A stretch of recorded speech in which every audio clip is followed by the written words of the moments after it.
the big question, the big debate that we wanted to have tonight, James. Should kids be able to header? Should kids be able to head the football? The FA, it was a joint FA statement between the English FA, the Scottish FA, the Northern Ireland FA. They've all come together and based on lots of research around heading and kind of the development of dementia and stuff like that and the impact that football can have on that. In a joint announcement, the Scottish FA, Irish FA and the English FA were advised that there should be no heading in training in the foundation phase of football, which covers primary school children or under 11 teams and below. Initially, what are your thoughts on that?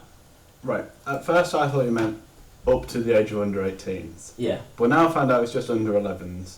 I think it's probably a good thing. I mean, there's been a lot of research, isn't there? Because at that age you're playing with a mitre ball. You are. I'm not going to lie, right, think of this, right? It's February, it's snowing as it has been in Birmingham. Yeah. You go to your footy training at 7 o'clock at night.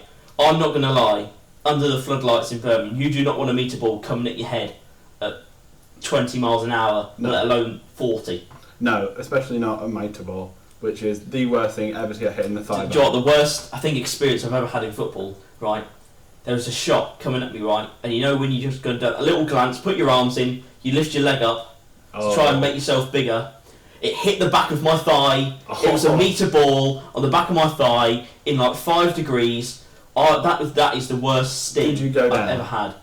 No, because I'm a man. No, I'm joking. There's no. No.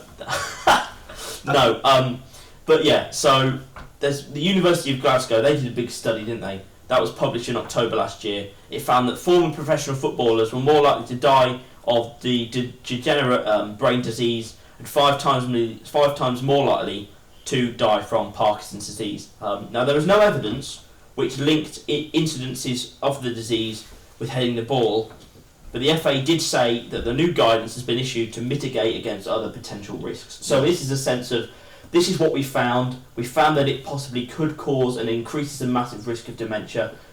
Let's not encourage necessarily heading of the ball in younger children, because, you know, they're still developing. So they get into a more stage of development when they get to 14, 15, 16, when their bodies are more developed and more physically be able to handle heading the ball. Yeah.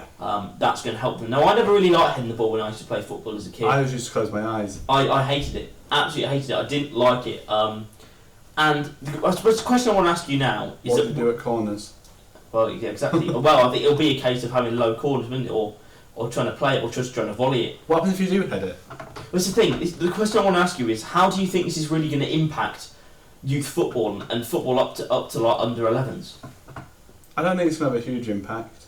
I mean, what do you do if you've got like you say, you would just talk about crosses and stuff.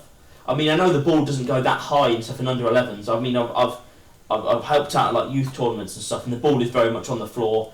They run up the pitch and then they just score it. They score it. They just put the goal in the net. They put the goal in the net. What are you saying? What am I saying? They put the ball in the net. They score. Right. That's what basically happens. It's in fact, I think under 11 football, when it's all on the floor, it's actually nice to watch than like under 14 football. But what's the question I want to ask you? What is going to happen then to English players as they develop? Because if they're not used to heading the ball until they are 12, do you think it's going to impact maybe future generations of players? I think it's going to make the game a much... It's removing a big aspect of the game. It is. Will it be treated the same as a handball if you head it? Or is it this is going to be what we're going to see in the next kind of few weeks and months, as they kind of head towards this. Because this guidance covers training for all age groups between under 6 and under 18. No heading in training in the primary school age. But headers will gradually apparently get more frequent in training, so under 12s will be limited to 1 session a month with a maximum of 5 headers. Each, or just for the whole team? So 5 headers a session for a player. Okay. And while under 13 age groups will have 1 session a week. The rules also advise not to overinflate the football when introducing heading in training, so to use a lower pressure so it's a softer comfort, and then you gradually build it up. And it also sets out required ball sizes for training and matches for each age group, which they do pretty much anyway now. You're not allowed to use like a size 5 football for an under 7s game because it's basically the size of their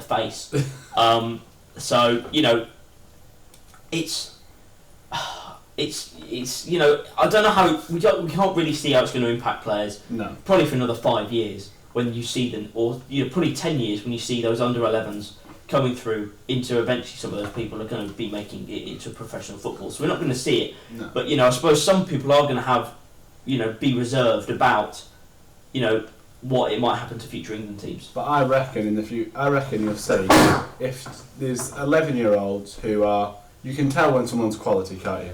Yeah. I imagine they'll practice heading on their own with their family. That's the thing. This is of course only kind of mitigated in training, but away from the pitch, if you've got your kid in the garden, there's a chance that dads are going to get. My dad always used to teach me headers. He always used to hold the ball at my head and go and get that in. Your dad a bit like Pirlo with his delivery. Yeah, but it was his hands. But my dad is quite unimpressed by my footballing ability. He was quite good at school. He was the head of the football team. I was goalkeeper of the B team. So, yeah. I love that. Were you ever set to make it? Do you think? No. You neither. That's why I talk about it rather than play it.